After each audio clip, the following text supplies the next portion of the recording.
Hello po Master Jet, may interest po ba ang policy loan na di nabayaran? Okay, ang GSIS policy loan ay nag-i-interest po, no? Wala pong utang sa GSIS na walang interest, no? So ito po ay isang katotohanan.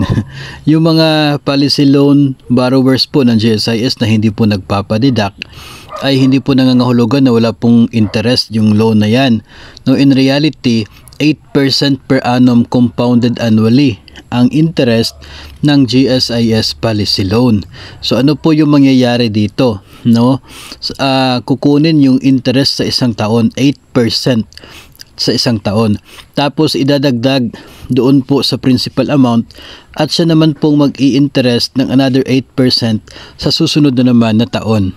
So parang ganito po yung mangyayari. Example po, nasa 10,000 pesos ang inyo pong policy loan na na-avail sa GSIS. Dahil po hindi kayo nagpapadidak, walang payment, after 1 year, 8% yung kanyang interest. So yung 10,000 po ninyo, magiging 10,800 na. No?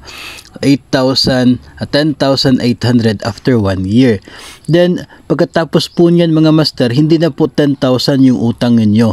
No, itong 10,800 ito na po yung mag-i-interest para naman sa susunod na taon. Kasi nga compounded annually. No, so after 2 years ang inyo pong utang magiging 11,664 na. And then pagkatapos po nito, ito na naman pong 11,000 na to, ito naman po yung mag-earn ng another 8% na naman na interest para naman po sa loob ng isang taon. Kaya ang resulta po magiging 12,597 na siya. Then itong 12,500, siya naman po yung mayroong 8% na interest para naman po sa isang taon at maging 13,600. So ganyan po yung paraan ng compounded annually, no? Hindi po nakabase na doon sa inyo pong utang, sa initial na utang ninyo, kundi doon na po sa kanyang magiging outstanding balance after a year.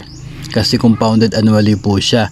Yung interest sa isang taon, mag-i-interest na naman sa susunod na taon and sa susunod na naman na taon until fully paid.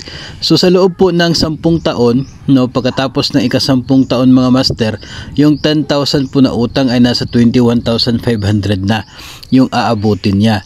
So imagine nyo na lamang po kung kayo ay 40 years old nung kayo ay umutang nito at balak po ninyo na ibawas lamang yung balanse ng inyo pong policy loan doon sa magiging termination value o kaya ay cash value ng inyong life policy kapag kayo ay magretiro na.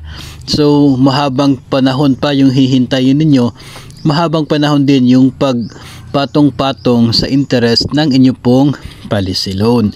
So ganyan po yung sistema dito sa GSIS policy loan. Kaya wag po kayong pagkampante na wala pong deduction sa inyo pong policy loan, ha, kasi balang araw mabibigla na lamang kayo na malaki na pala yung halaga ng inyo pong inutang na amount mula po sa GSIS. So yun po ang atin pong sagot dito sa tanong kung nag-i-interest ba ang policy loan ng GSIS. Sana po ay naintindihan po ninyo itong paraang ito, no, ng GSIS. So far sa mga loans ng GSIS ay ito pong policy loan yung compounded, no, compounded annually yung kanya po nagiging interest rate. Yung iba kasi ay nasa computed in advance kasi naka-fix po yung term ng kanila pong loan.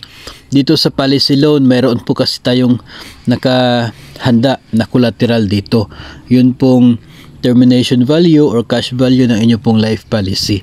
So yun po yung nakahandang parang collateral at hindi po tayo sigurado kung kailan ka magre-retiro, so hindi po fix yung kanya pong term ng loan. Kaya ang ginawa ng GSIS ay compounded annually yung kanya pong interest rate, no? So yung iba pong mga loans ng GSIS computed in advance yung kanila pong paraan ng pagkwenta ng interest. Dito naman compounded annually. So dapat po alam po natin ang mga ito dapat po familiar tayo sa terms and conditions ng isa pong GSIS loan, nang sa ganon kapag tayo po ay nag-avail nito, hindi po tayo mabibigla kung bakit ganun na kalaki yung ating utang, kasi nakapaloob naman doon sa kanya pong terms and conditions.